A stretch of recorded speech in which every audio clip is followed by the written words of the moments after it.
জয় রঘুবীর শ্রীরামচন্দ্র জয় জয় নারায়ণ।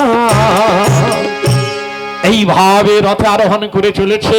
তাহলে দেখো মা অঞ্জনাকে কৃপা করলেন, ভরদ্বাজ মুনির আতিথ্য গ্রহণ করলেন আশ্রমে রামচন্দ্র বানরদের নিয়ে।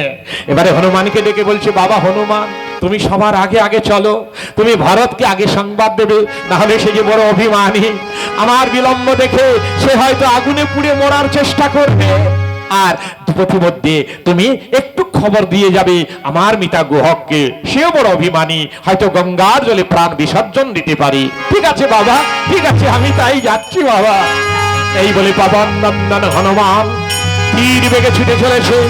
আর এখানে প্রেমে গদ গদ হয়ে ভক্তি ভাব মিশাইয়ে, প্রেমে গদ গদ হয়ে ভক্তি ভাব মিশাইয়ে ডাকে তারে একা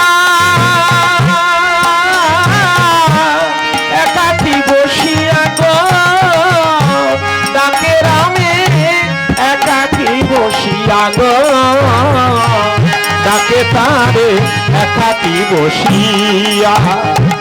কোথা রাম প্রাণ সখা কতদিনে দিবি দেখা, কোথা রাম প্রাণ সখা কতদিনে দিবি দেখা, কতদিনে পাবো দর্শন। ওরে শুকাই গেল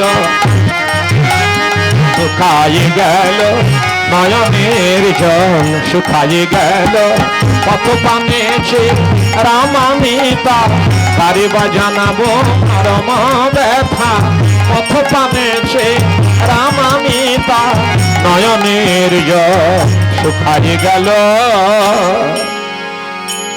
হায় রামামিতা, তুই যে বলে গেলি তুই আমাকে দর্শন দিয়ে যাবি, ওরে 14 বৎসর পরে তুই আমাকে দর্শন দিয়া যাবি, এখনো কি তোর